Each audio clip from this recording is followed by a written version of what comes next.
Girls, really important match today. It's the last match that we get to do before we have a really important event in the next couple of weeks headed to California. All right, couple of just generic things as we go into the match. Since we haven't had you girls for super long, just want to touch on some general ideas on our shape, some ideas in the build, and how we want to connect layers when we're building up the field and when we get into the attacking half. All right, in our build, okay, we are looking to, first thing is push our 2s, 3s on a higher line.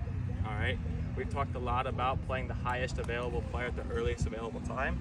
So we want to get our 2s and our 3s in an advanced position so that they can be one of those options, all right? When we say highest available player, earliest available time, the key word of that is what? Does anybody know?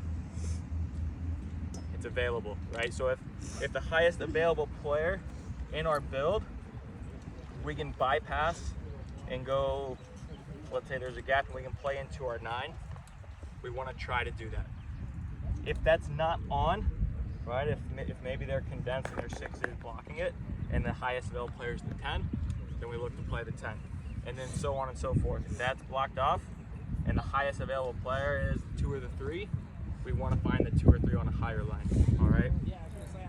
We want to use our 4 and our 5 in our build out to maximize this space to hopefully pull their wingers away, so that we have a single 9 pressing us in a large space so we can circulate, attract pressure with their 9, play from 4 to 5 in our circulation to step in and create a +1 in the middle of the field. All right, so they press and then we can find a free play, okay? Again, we are looking to circulate until we can find +1s, all right?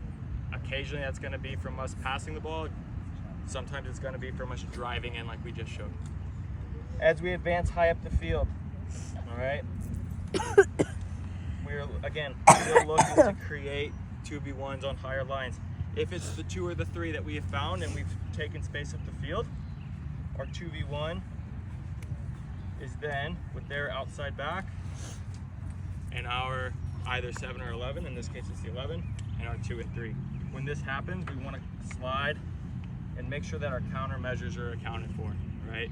Meaning our weak side players are connected into the play.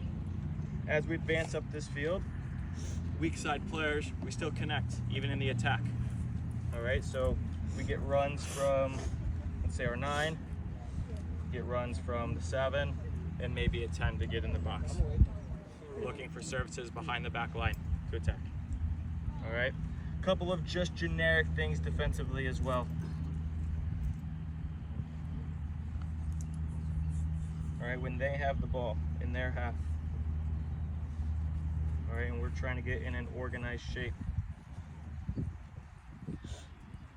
what players are we taking away in the opponent's build out? Does anybody know? All right, what areas of the field do we want to deny first? The outside backs. Well, is that where we want to win the ball?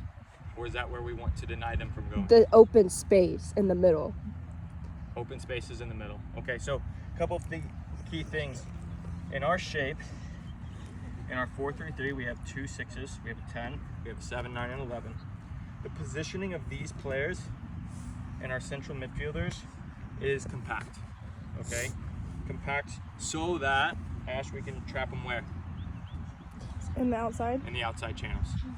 Okay, so we want to keep these players compact, right? So if they do play through us, we're here to either intercept or jump the next pass and then force them out wide so we can press out wide. Okay, so central channels are compact. The passes that we really do not want them to play from their build out are their highest line.